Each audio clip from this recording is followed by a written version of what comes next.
느헤미야서 9장 1절로 3절 봉독하겠습니다.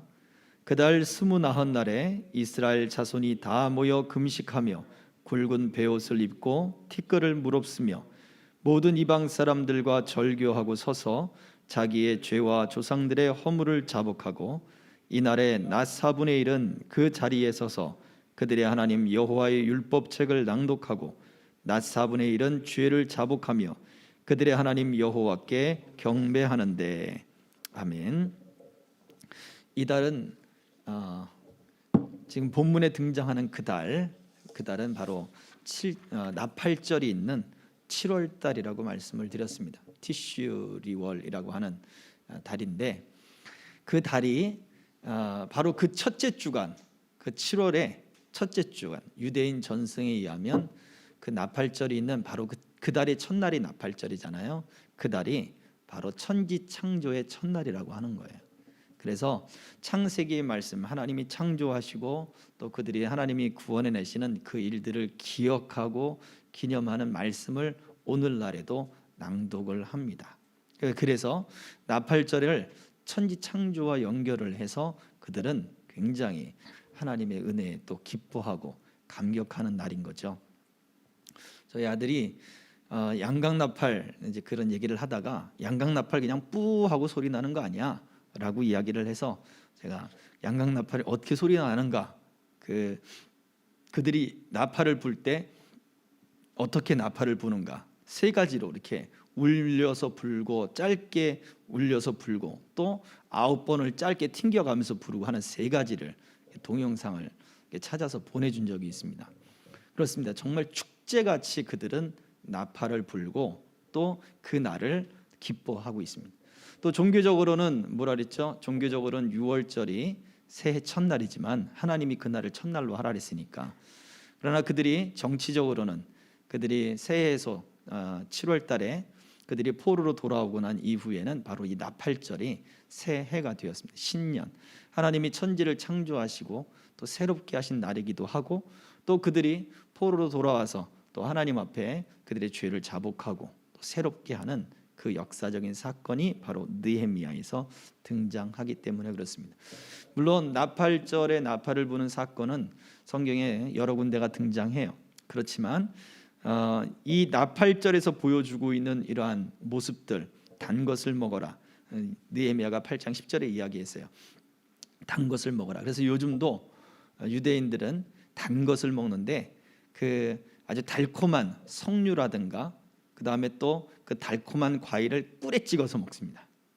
왜? 달콤한 것을, 단 것을 나눠 먹으랬기 때문에 아주 단 것을 또 더 단 것에다가 찍어서 먹는 그런 일들을 지금까지도 하고 있습니다. 그리고 서로 축하해주고 단 것을 나누고, 왜냐하면 느헤미야가 그랬거든요. 단 것을 서로 나누고 없는 사람은 서로 나눠주라 막 그랬으니까 그렇게 지금도 그들은 행동을 하고 있습니다. 그만큼 이 나팔절이라고 하는 그날은 그들에게 있어서는 축제일이고 하나님에게 있어서 거룩한 날이라는 거죠. 자, 오늘날에 이것이 신약으로 들어와서 우리에게 있어서 새로운 날은 언제입니까? 예수 그리스도를 믿고 구원받은 날이 새로운 날이에요. 예수 그리스도로 말미암아 우리가 죄의 몸이 아니라 이제는 죄의 백성이 아니라 하나님의 백성이 되고 하나님의 의의 몸이 되는 바로 그러한 새 날이 우리에게 있어서는 정말 중요한 날인 거죠. 기쁨과 감사와 감격과 은혜가 있어야 되는 날인 거죠. 우리가 그런 날을 주의 날로서 우리가 기념하고 예배합니다. 그러면 결국 우리는 예배로 주님 앞에 모일 때마다 우리 가운데는 어떠한 것이 있어야 돼요? 우리 안에는 축제가 일어나야 되는 거예요.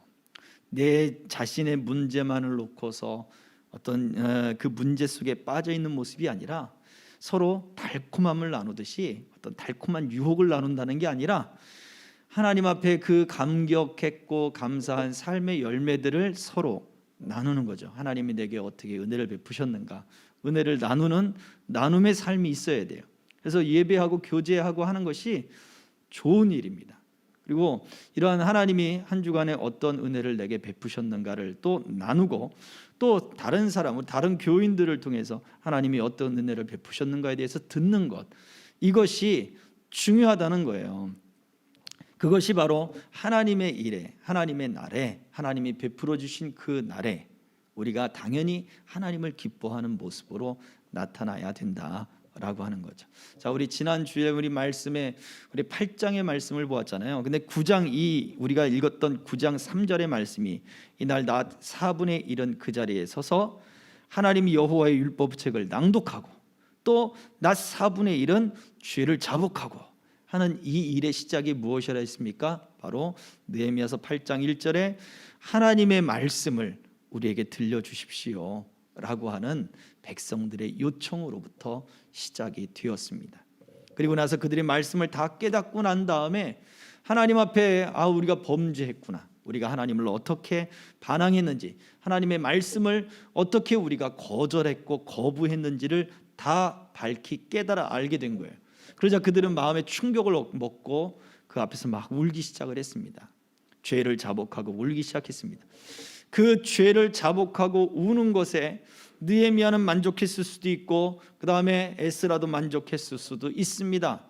많은 사람들이 죄를 뉘우치고 자복하는 모습이 은혜 받고 있구나 그러고서 그냥 그걸로 만족하게 돼요.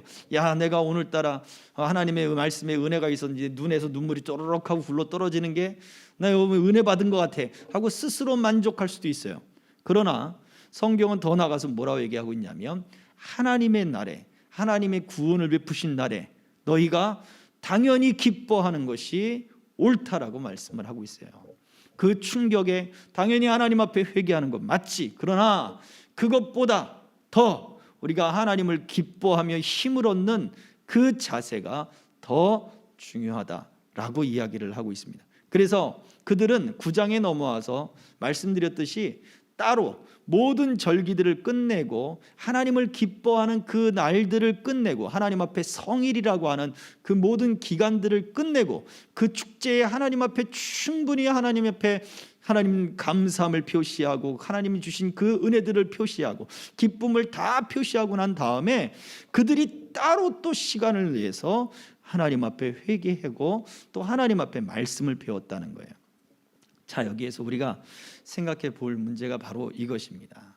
우리는 우리에게 주어진 시간, 첫 번째, 우리에게 주어진 시간을 과연 우리가 하나님 앞에 기뻐하고 있느냐 이거예요. 첫 번째는 그거예요.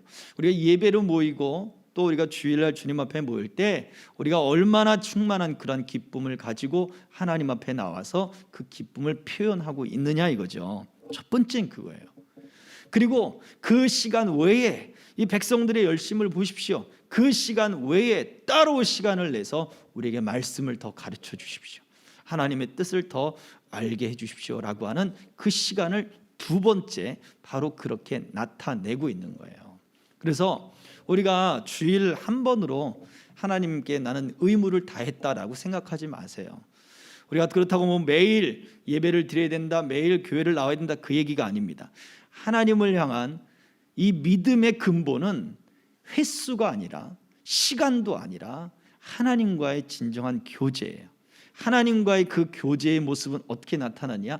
기쁨과 감사함으로 표시가 난다는 거예요. 느헤미야가 백성들을 만류한 것은 바로 거기에 있습니다. 우는 것으로 만족하지 말라 이거예요. 하나님을 기뻐하는 것이 힘이 된다는 증거를 보여주라는 거예요. 그래서 백성들은 그 앞에서 기뻐했어요. 기뻐하기 시작했어요. 그리고 그들이 하나님 앞에 회개하기 시작했고 회개가 그냥 말로만이 아니라 그들의 삶을 바꾸기 시작했어요. 이 부분은 주일날 다시 한번 살펴보도록 할 것입니다. 자, 우리도 마찬가지. 우리가 하나님을 기뻐하는 것에서 우리는 한번 우리 자신을 돌이켜보자 이거죠. 주어진 시간이 아니라 정말로 내가 더 시간을 내더라도 하나님의 뜻을 밝히 아는데 나는 기쁨을 쏟고 있는가? 또 주님 앞에 모이는 이 자리에 예배하러 모이는 그 자리에 나는 정말 기쁨을 가지고 참석하고 있고 내가 기쁨을 가지고 내가 감격해서 내 기쁨을 표시하고 있는가를 우리는 깊게 생각해 보아야 할 것을 말씀을 나누어 보았습니다.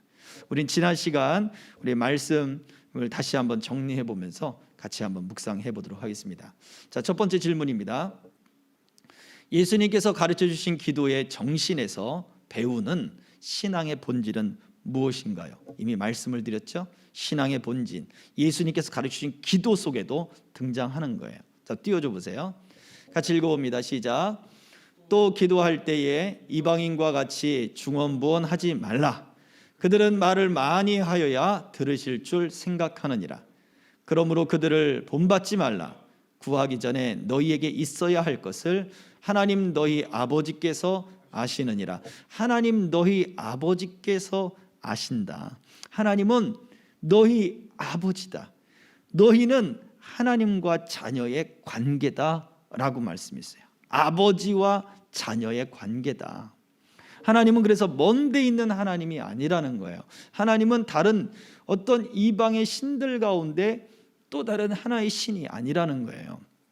여로보암이 단과 베델에다가 금송아지를 세우고 난 다음에 이스라엘 백성들에게 했던 말이 있습니다. 그게 뭐냐면 이 금송아지가 너희를 애굽에서 인도해낸 너희의 신들이다라고 이야기를 했어요. 하나님 여호와다라고 말을 한 것도 아니고 너희 신들이다라고 말을 했고, 또 하나님의 형상을 그 송아지로 그렇게 표현을 해 놓아버렸습니다. 그래서 이방의 신들과 똑같은 신으로 만들어버렸어요. 하나님이 하나님과의 관계, 아버지와 자녀의 관계가 아니라 그냥 어떠한 신들과 그 알 수 없는 두려움의 어떠한 존재의 신들과 교제하지 않는 그냥 멀리 떨어져 있는 격이 다른 그러한 존재다라고 이렇게 표현을 하게 된 것이죠. 자, 그러나 예수님 말씀했습니다. 너희는 그들의 기도를 본받지 마라. 그들의 신앙을 본받지 말아라. 왜입니까? 다음 눌러주세요. 같이 읽어볼게요. 시작. 믿음에 있어서 가장 근본적으로 생각해야 할 것은 믿음은 하나님과의 거룩한 교제라는 사실입니다. 그래요. 이것을 말씀해 주고 있는 거예요. 그래서 예수님은 다른 이방인들처럼 중언부언하지 말아라. 교제 없는 그러한 믿음이 되지 말아라. 교제 없는 믿음을 본받지 마라 라고 말씀해 주셨어요. 그래서 우리가 분명히 알아야 할 신앙의 기본, 하나님과의 교제입니다. 하나님과의 교제. 제가 몇 번 말씀드렸던 것 같아요. 그 학생들을 데리고 수련회를 갔는데 어느 수련회에 김사랑 씨가, 탤런트가, 이름을 얘기해도 되나요? 되겠죠. 탤런트가 나와서 간증한 게 아니라 식당에서 이 아이를 마주친 거예요. 예배를 드리다가, 기도원에서 예배를 드리다가 이 아이가 중학교 2학년인가 그랬을 거예요. 애가 너무 지레 도망친 거예요. 우리도 모르게 도망쳤어요. 도망쳐가지고 식당에 가가지고 음료수를 빼먹고 있는데 그 탤런트가 나타나가지고 음료수를 빼준 거예요. 얘가 입이 이렇게 찢어져가지고 예배를 끝났는데 너 은혜 받았구나 했는데 아니에요. 김사랑을 만나가지고 입이 이렇게 찢어진 거예요. 음료수 사줬다고 되게 좋아하는 거예요. 우리가 하나님을 만났다라고 생각을 해보세요. 그 아이는 하나님 대신에 김사랑을 만나서 입이 이만큼 찢어졌는데 과연 우리는 어떠냐 이거예요. 우리가 좋아하는 사람, 우리가 사모하는 사람을 만나면 자연스럽게 입이 벌어지지 않습니까? 우리가 하나님을 사랑하고 하나님과의 교제가 있어진다 한다면, 하나님과를 만나면 우리가 믿음이라고 하는 이 어떤 예배, 또 우리 신앙의 모든 일들에 있어서 우리가 저절로 기쁨이 생겨나지 않겠냐고요. 그것이 막 간증거리가 되고 내 이번에 수련회를 갔는데 탤런트를 만났어 막 그러지 않겠냐고요. 자, 다음입니다. 교제는 일방적이 아니고 쌍방적이기 때문에 서로 간의 대화가 오고 가면 교제가 형성됩니다. 하나님과의 교제를 이야기한 거죠. 그렇다면 이러한 하나님과 교제가 이루어지기 위해 우리는 무엇을 해야 할까요? 쌍방적인 교제가 이루어지는 것. 자, 우리가 근본적으로 무엇을 해야 되나요? 자, 눌러주세요. 같이 읽습니다. 시작. 하나님의 말씀을 듣기를 청해야 합니다.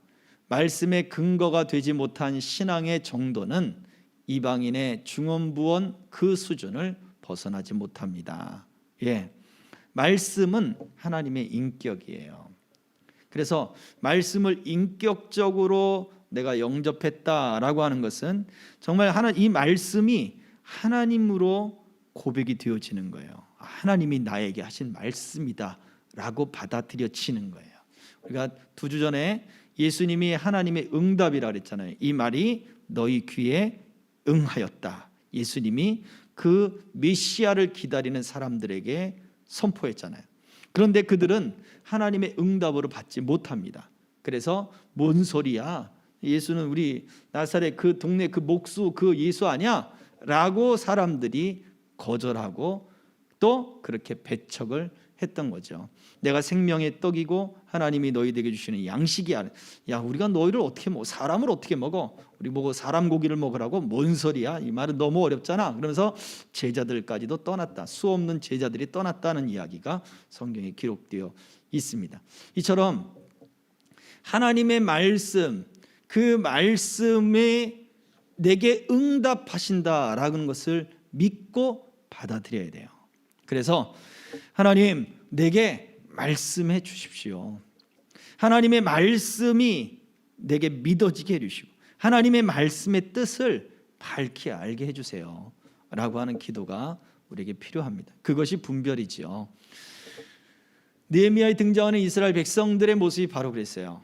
하나님의 말씀을 들려달라고 그들이 요청했습니다. 그리고 그 말씀의 뜻을 밝히 알려주자 그 뜻을 깨닫고 그들이 기쁨으로 하나님을 통해 말씀을 통해 자기들의 역사를 바라볼 수 있는 시각이 열려지게 된 것이죠. 그래서 하나님의 말씀의 시각으로 자기들의 시간들을 돌이켜보니까 조상들의 시간들을 돌이켜보니까 우리가 하나님을 그렇게 배척하고 저항하고 하나님께 범죄했구나 이걸 깨닫게 된 것입니다. 그러므로 저와 여러분들에게도 마찬가지예요. 일단은 기본이 시작이 하나님과의 교제니까 교제는 쌍방간에 이루어지는 거예요. 말씀이 내게 들려지기를 요청해야 돼요. 기도해야 돼요. 하나님의 말씀이 내게 인격으로 다가오기를 기도해야 돼요. 자, 다음입니다. 말씀 듣기를 간절히 원할 때 어떤 일들을 경험하게 됩니까? 하나님의 말씀을 간절히 요청할 때 어떤 일들을 경험하게 될까요? 자, 첫 번째입니다. 시작.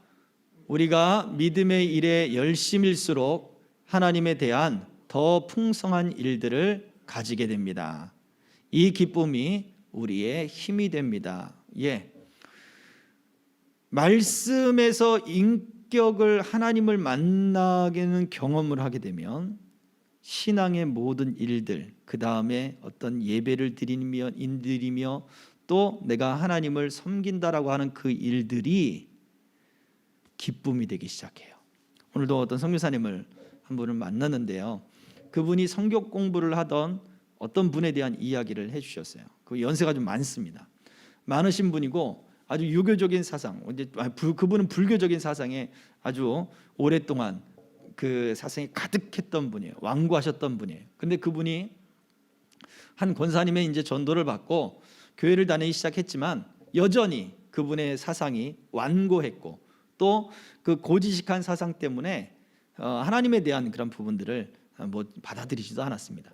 그런데 선교사님을 통해서 말씀을 이제 성경을 배우고 성경에 대한 이해가 이분이 생기기 시작하면서 수개월간 이제 그 성경 공부의 시간이 지난 다음에 그 선교사님이 저한테 그분에게 왔던 카톡의 메시지를 보여주었습니다.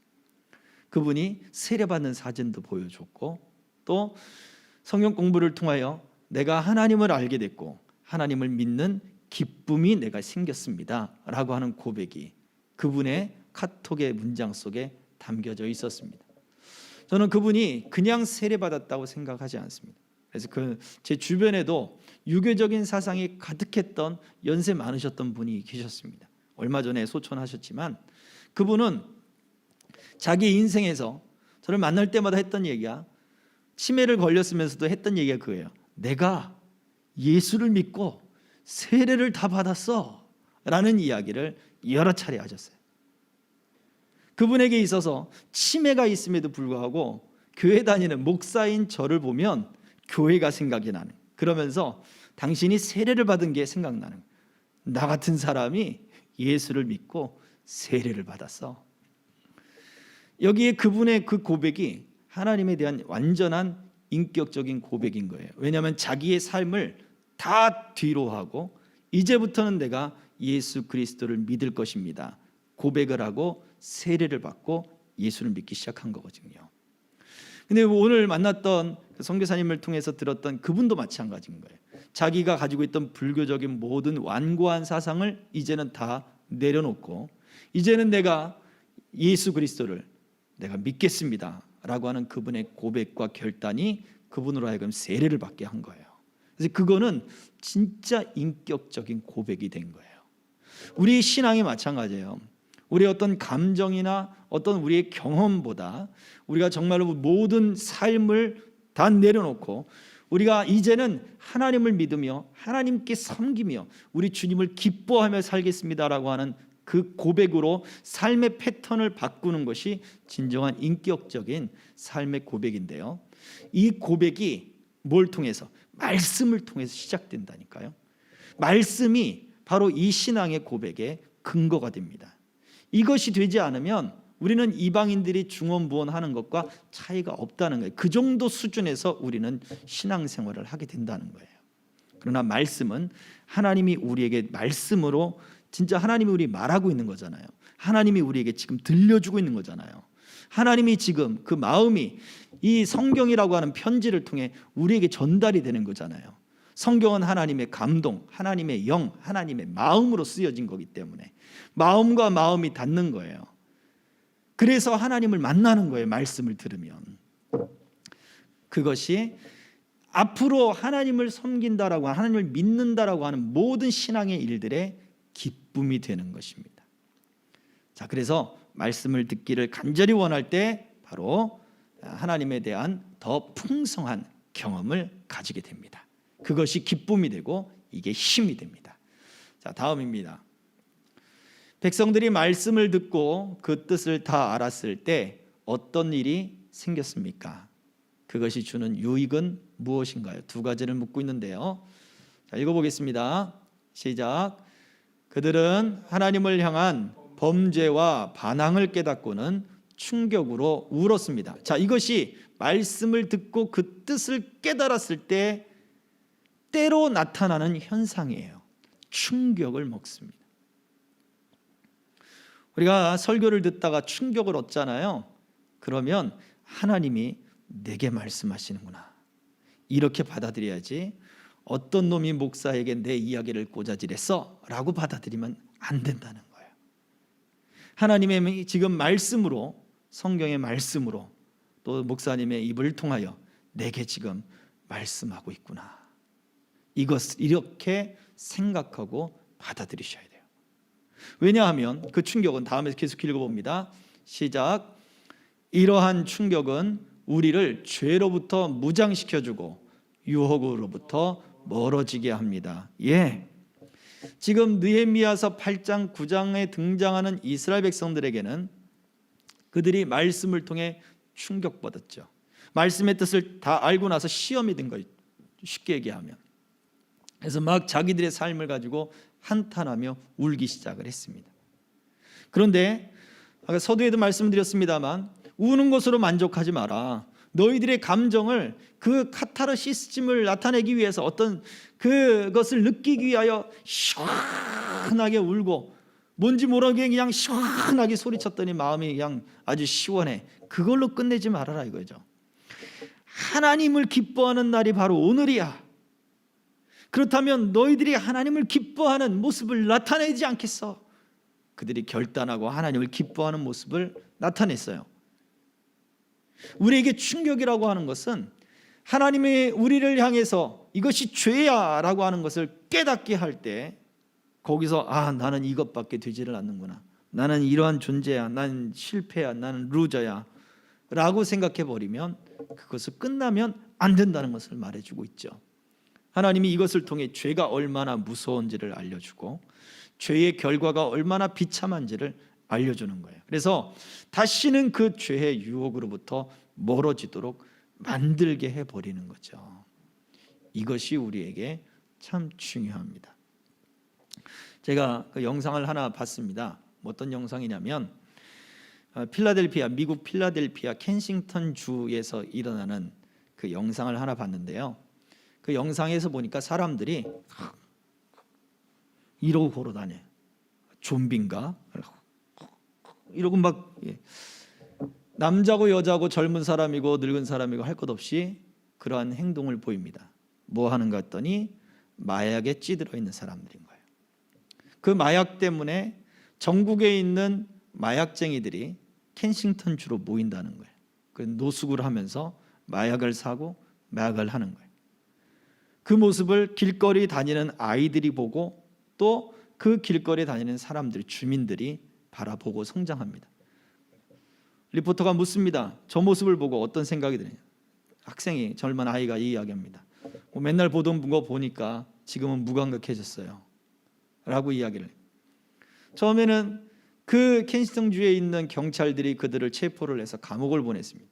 그런데 감옥을 보냈더니 감옥에서 출소를 하고도 여전히 그들은 마약을 찾고 또 그 마약을 과다 복용해서 죽기도 하고 하는 사건이 너무나 많이 벌어졌어요. 감옥에 가도 교정이 되지 않았어요. 그래서 더 이상 이제는 잡지를 않는 거예요. 켄싱턴주에서 마약이 합법이 아닌 거예요. 불법인데 체포를 안 하는 거예요. 그러니 전국에 있는 사람들이 그곳에 모여서 마약을 한다. 포기한 거죠. 더 이상 이제 잡아서 감옥에 집어넣어 봐야 세금만 더 축날 뿐이고 어떻게 방법이 없는 거예요. 그래서 그 99번째의 시장인가 아무튼 그 켄싱턴주에 그 시장이 사람들과 또 연대해서 또 그 시민 단체들과 연계하고 해서 청소를 싹 하고 또 마약이 그 취한 그 노숙자들에게 그 음식도 제공해주고 또 어떤 프로그램도 재활 프로그램도 제공을 해주고 하는 그 일들을 수년째 하고 있지만 지금은 여전히 지금 상태는 이제는 더 이상 하고 싶지 않다라고 하는 분위기가 올라와 있습니다. 왜요? 변화가 안 일어나니까. 무엇을 말해주고 있냐면 우리가 죄로부터 얼마나 이 죄가 내 자신의 삶을 비참하게 만들고 있는가를 깨닫지를 못한다면 죄의 유혹이라든가 죄의 어떠한 그러한 시험으로부터 우리가 스스로를 지켜내지 못한다라고 하는 거예요. 그래서 그 가운데 어떤 일들이 벌어지냐. 아까 얘기했던 켄싱턴주에서 어느 교회에서는 목사님이 아이들에게 권투를 가르쳐주며 규율을 가르쳐준다 그래요. 사회에 있어서 규율을 지키는 방법을 가르쳐준다는 거예요. 그래서 그 아이들이 성장하면 어떤 일이 벌어질까요? 규율을 지키는 사람들로 성장하겠죠. 그러면 이 사회 가운데선 그 마약에 손을 대면 안 되는 거야 라고 하는 그런 어떤 사회적 그런 규율들이 그 아이에게는 새겨지게 되고 그걸 통해서 점점 그 마약과 그런 어떤 깽단의 유혹으로부터 벗어날 수 있다라고 하는 거죠. 맞습니다. 우리들에게 있어서 이 죄의 문제, 우리를 무장시켜주는 문제는 율법이 그렇게 하는 거예요. 하나님의 말씀이 하나님이 싫어하는 것이 무엇인가? 하나님에게 우리가 어떻게 범죄를 했고 우리가 어떻게 하나님께 저항을 했는가? 그 결과가 무엇인가를 알려주는 거예요. 그 비참함에 대한 것을. 그래서 더 이상 우리로 하여금 그 죄 가운데 들어가지 않도록 우리에게 때로는 말씀이 우리에게 충격을 줍니다. 자, 그래서 다음입니다. 그래서 느헤미야는 울고 있는 이들 백성들에게 어떻게 권면했고 그 이유가 무엇일까요? 울지 말라 그랬죠? 자, 읽어보겠습니다. 시작. 느헤미야가 또 그들에게 이르기를 너희는 가서 살진 것을 먹고 단 것을 마시되 준비하지 못한 자에게는 나누어 주라. 이날은 우리 주의 성일이니 근심하지 말라. 여호와로 인하여 기뻐하는 것이 너희의 힘이니라 하고. 자, 다음 눌러주세요. 자, 계속해서 읽어볼게요. 시작. 하나님을 기뻐하는 날에는 기뻐하라고 했습니다. 하나님의 뜻을 밝히 알게 되면 거기서 구원하시는 은혜를 발견하게 되기 때문입니다. 네, 그래요. 성경은 죄를 지적하는 것으로 끝나지 않습니다. 성경의 역사가 우리에게 구속사가 된다라고 하는 이야기는 우리를 구원해서 죄를 값을 지불하고 우리를 하나님의 자녀가 되게 하는 대속, 죄값을 지불했다. 대속. 우리를 구원한다. 그래서 구속사라고 얘기하는 거예요. 죄의 값을 지불하고 어떻게 하나님의 자녀로 우리를 이끄셨는가에 대한 역사를 기록한 것이 바로 성경이에요. 하나님이 어떠한 마음으로 우리를 구원하시고 예수 그리스도를 대신 줘서 죄값을 지불했는가를 알려주는 하나님의 마음이 담겨 있는 것이 바로 성경이에요. 그래서 하나님이 우리를 구원하시는 것, 그 죄 가운데, 비참한 가운데 있는 우리를 구원하신 그 은혜가 성경에 기록되어 있어요. 그래서 너 왜 이렇게 잘못했어? 왜 이렇게 못했어? 너는 루저야. 그것으로 끝나지 않는단 말이에요. 그래서 에베소 2장 1절을 보면 우리는 허물과 죄로 죽었도다. 바울 사도가 정확하게 얘기하고 있어요. 허물과 죄로 죽을 뻔했던 우리라고 얘기하지 않고 우리는 이미 허물과 죄로 죽은 존재라는 거예요. 멸망과 고통에 이제 신음해야 될 존재인데 어떻게 해요? 죄가 더한 곳에 하나님의 은혜가 임했다라는 거예요. 이것을 우리들에게 알려줍니다. 그래서 느헤미야가 왜 하나님을 기뻐해야 되느냐라고 할 때 나는 지금 이렇게 비참한데, 나는 지금 이렇게 슬픈데, 나는 지금 이렇게 애통한데 왜 거짓으로 웃어야 됩니까? 아니, 그 얘기가 아니다. 하나님의 은혜가 더 구원하시는 은혜가 더 크기 때문이다. 지금 그 얘기를 하고 있는 거죠. 자, 다음 눌러주세요. 자, 성경 말씀 읽어봅니다. 로마서 5장 20절 시작. 율법이 들어온 것은 범죄를 더하게 하려 함이라. 그러나 죄가 더한 곳에 은혜가 더욱 넘쳤나니. 아멘. 죄가 더한 곳에 은혜가 더욱 넘쳤다. 죄에 대한 무게를 깨달은 곳에 하나님의 구원의 은혜가 있구나. 이걸 발견하게 하는 거예요. 그래서 오늘 불렀던 우리가 고난에 대한 찬양들 있잖아요. 고난에 대한 노래들 있잖아요.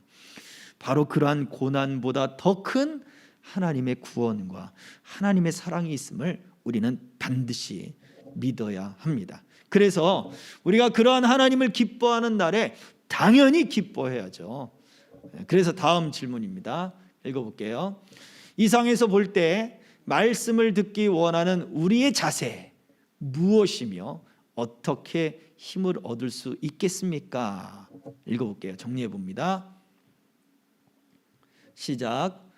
눈앞의 어려움을 피하려고 말씀을 구하는 것이 아니라 말씀으로 자신의 역사를 살피면서 깊이 고백해야 합니다. 이렇게 할 때 하나님의 말씀을 따라 행해야 하는 모든 일들을 위한 힘이 될 것입니다. 자, 여기 그냥 띄워줘 보세요. 눈앞의 어려움을 피하려고 말씀을 구한다. 우리가 신년에도 어떤 그 말씀 뽑기 같은 것들을 하잖아요. 근데 그 말씀의 뽑기 뭐 이런 것들이 그냥 어떠한 운세, 점을 치듯 그 마음은 없어야 된다는 거예요. 그 얘기 뭡니까? 우리가 예배를 드려 좀 요번에 뭐 찜찜한 것이 있어서 예배를 내가 또 더 잘 드려봐야 되겠어. 그게 아니라는 얘기예요. 눈앞에 어려움을 피하려고 말씀을 구한다는 것은 점을 치듯 어떤 부적을 얻듯 그런 것이 아니란 얘기예요. 우리의 신앙의 모든 생활들, 우리가 기도를 하든 뭘 하든지 간에 물론 그러한 것들이 모티브가 되어 기도를 시작하고 예배를 시작하는 것의 시작점이 되겠죠. 그러나 그것에 머물러서는 이방인들이 중언부언하는 것과 별반 차이가 없는 수준이라는 거예요. 거기에 머무르지 말고, 자, 그 다음 줄은 뭐라 그랬습니까? 말씀으로 자신의 역사를 살피래요. 말씀의 시선으로. 말씀의 시선이라는 게 결국 뭐예요? 하나님의 마음이에요. 하나님이 우리를 향해 가지고 있는 시선이에요. 그래서 말씀의 시선으로 우리의 역사를 봐야 돼요. 내 삶을 봐야 돼요. 내 시간을 봐야 돼요. 그래서 하나님의 말씀이 우리의 거울과 같다고 또 바울 사도 얘기하잖아요. 그래요. 거울과 같습니다. 그래서 거울과 같이 우리 말씀을 보고 그 말씀을 통해 자기 자신을 깨달아야 되는 거예요. 그리고서는 자기 자신을 고쳐 나가야죠. 이렇게 할 때 말씀을 따라 행하는 모든 일들, 우리가 믿음이라고 말하는, 우리의 신앙이라고 말하는 모든 일들을 어떻게 해요? 그 속에서 힘이 나게 될 것입니다. 이것이 바로 말씀 듣기를 원하는 우리의 자세가 되어야 됩니다. 자, 마지막입니다. 자, 그렇다면 우리가 하나님을 기뻐한다는 것 두 가지로 정리를 해볼 수 있어요. 그것이 뭘까요? 자, 읽어봅니다. 시작. 하나님의 인도하심이 선하심을 기뻐하는 것이며 그것을 기쁨으로 표현하는 것입니다. 예, 그렇습니다. 하나님이 우리를 인도하십니다. 그래서 말씀을 알아야 되고, 하나님이 우리의 삶을 인도하시기 때문에 하나님은 좋으신 하나님이에요. 그래서 좋으신 하나님이 인도하는 것이 내가 원하는 곳으로만 가는지 않아요. 때로는 사망의 음침한 골짜기 같은 곳으로 갈 수도 있어요. 그러나 그 골짜기로 가야 이스라엘 유대 광야에서 뜨거운 태양이 피하면서 그 그늘진 산자락에 그늘지면 그 그늘이 더 짙어지지 않겠어요? 멀리서 보면 사막의 음침한 골짜기처럼 보이는 거죠. 그러나 그 그늘진 곳으로 가야 그 뜨거운 태양 아래 뭐가 있습니까? 먹을 수 있는 풀이 있는 거예요. 그래서 거기에 푸른 초장이 있는 거죠. 우리가 그것을 기억해야 돼요. 하나님은 그래서 우리를 가장 좋은 곳으로 인도하십니다. 그래서 우리는 그 하나님께 기쁨으로 우리 마음을 표현해야 돼요. 내가 하나님이 나를 사랑하시는구나, 감사합니다 표현해야 되고, 우리 예배할 때도 하나님께 기쁨을 가지고 예배하고, 또 교회 올 때도 기쁨을 가지고 오고, 여러분 우리 얼굴 이런 모습들이 하나님 사람들 앞에 그런 기쁨이 티가 나야 돼요. 예수 믿는 게 티가 나야 되는 거예요. 자, 말씀 마지막에 띄워주세요. 같이 읽어보겠습니다. 빌립보서의 말씀인데요. 자, 함께 있습니다. 시작. 주 안에서 항상 기뻐하라. 내가 다시 말하노니 기뻐하라. 너희 관용을 모든 사람에게 알게 하라. 주께서 가까우시니라. 아멘. 예, 이 말씀처럼 너희 관용을 모든 사람에게 알게 하라. 우리의 얼굴빛이 얼마나 하나님을 기뻐하는지, 하나님의 구원에 감사하는지, 내가 하나님 때문에 다시 힘을 내는지 티를 내라는 거예요. 사람들에게 티를 내라는 거예요. 하나님의 선하심을 기뻐하고, 하나님이 또 내가 하나님이 사람이 되고 하나님과 교제하게 되고, 그래서 하나님 지금 내 형편 때문에 내가 지금 쪼그라들 것이 아니라 하나님의 선하신 인도하심을 내가 믿습니다. 좋으신 하나님 내 아버지임을 믿습니다 하고 팍팍팍팍 티를 내며 더 기쁨으로 살아가는 저와 여러분 되시길 주의 이름으로 축복합니다. 우리 함께 찬양하겠습니다. 좋으신 하나님, 우리 같이 찬양하고 함께 기도하겠습니다.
기도합시다. 하나님, 내가 하나님을 온전히 기뻐하며 하나님의 인도하심을 내가 기뻐하는 삶을 살게 하여 주옵소서. 하나님, 내게 말씀을 들려주시고 그 말씀을 밝히 깨달아 하는 지혜를 허락하시고 그 말씀 속에 담긴 하나님의 마음을 깨달아 내게 베푸시는 그 하나님의 좋으심, 그 선하심을 하나님 밝히 알게 하여 주시옵소서. 하나님, 그 하나님 때문에 어떠한 형편이든지 내 안에 기쁨을 얻게 하시고 즐거움이 충만케 하여 주시옵소서. 합심하여 기도합시다. 할렐루야. 살아계신 아버지 하나님, 은혜와 사랑을 감사합니다. 아버지 하나님, 우리가 말씀을 듣기를 원합니다. 주여, 우리 가운데 하나님 듣는 귀를 허락하여 주시옵소서. 주여, 주의 말씀을 사모하게 하시며 말씀 듣기를 사모하게 하시고 하나님 앞에 우리 마음을 경청하며 우리 하나님 앞에 우리 삶을 드리기에 하나님 아버지 우려감이 없는 모습이 주님 가득하도록 역사하시고 은총을 베풀어 주시옵소서. 할렐루야. 우리가 그 은혜로 말미암는 아버지 하나님 그 사랑 속에 그 은혜 속에 하나님 아버지 우리가 있기를 소망합니다. 할렐루야. 주님 역사에 주시옵소서. 할렐루야. 주여, 주여, 주여, 주여. 아버지, 아버지, 아버지, 우리 주의 은혜 가운데 하나님이 붙잡아 주시고 은총을 더하여 주시고 하나님이 역사해 주시기를 간절히 빌원합니다. 할렐루야. 주님,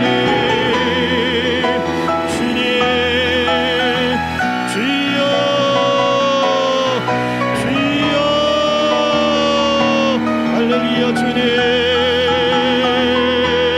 믿음을 우리에게 허락하여 주셔서 아버지 그 믿음 속에 그 은혜 속에 하나님 우리가 감격하고 기뻐하며 주여 참 믿음을 얻도록 우리 아버지 하나님 어떠한 형편이든지 하나님으로 말미암아 즐거움과 기쁨을 얻도록 힘과 소망을 얻도록 하나님 우리를 붙잡아 주시옵소서. 우리 한 번 더 기도합니다. 우리 생명길에 우리 동행자들, 우리 교회, 나라, 민족을 위하여 기도할 텐데 교회들마다 하나님 때문에 힘을 얻게 하시고 특별히 우리 성도들과 우리 동행자들이 당하는 여러 가지 환난과 지금 경제적인 어려움과 질병 속에도 하나님 때문에 힘을 얻게 하여 주옵소서. 기뻐지게 하여 주시고 충만한 기쁨이 그 모든 고난과 환난들을 뚫고 나오게 하여 주시옵시고 그 약함을 통하여 고난을 통하여 환난을 통하여 하나님의 영광을 나타내 주시옵소서. 치료가 나타나고 축복이 나타나고 또 하나님께서 함께 하시는 동행이 나타나게 하여 주시옵소서. 우리 합심하여 기도하겠습니다.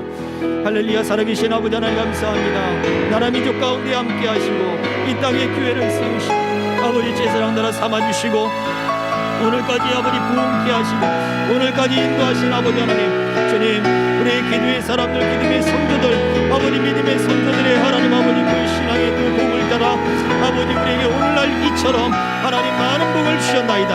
아버지 하나님, 우리가 이 더 이상 우리 후에 아버지 하나님 우리 아버지 후대들에게 아버지 하나님 다음 세대들에게 온전한 믿음의 역할과 그 아버지 믿음의 모습들을 믿음의 유전들과 참 신앙의 유전들을 물려줄 수 있도록 우리가 빛과 소금 역할을 온전히 감당케 하옵소서.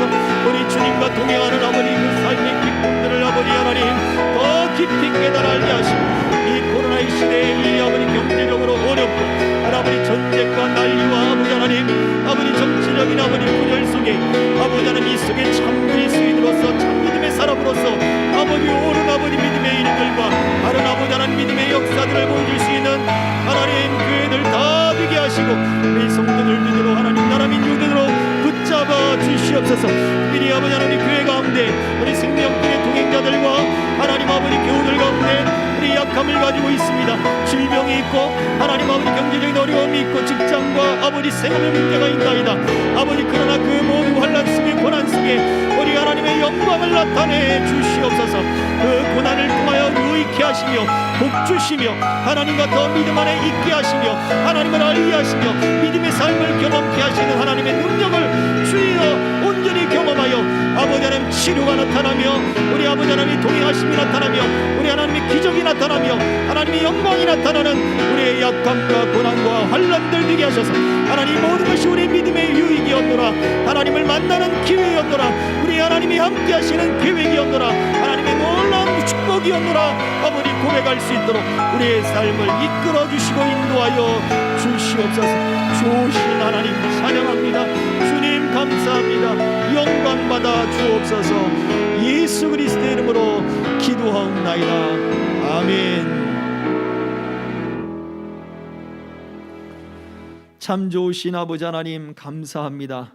우리의 삶에 복되신 주님, 우리를 더 무장시키시며 우리를 죄의 유혹으로부터 멀어지게 하여 하나님과의 진정한 교제 가운데 이끌어 가시려고 오늘도 일하시며 우리와 동행하시는 아버지 하나님, 그 은혜를 믿사옵나이다.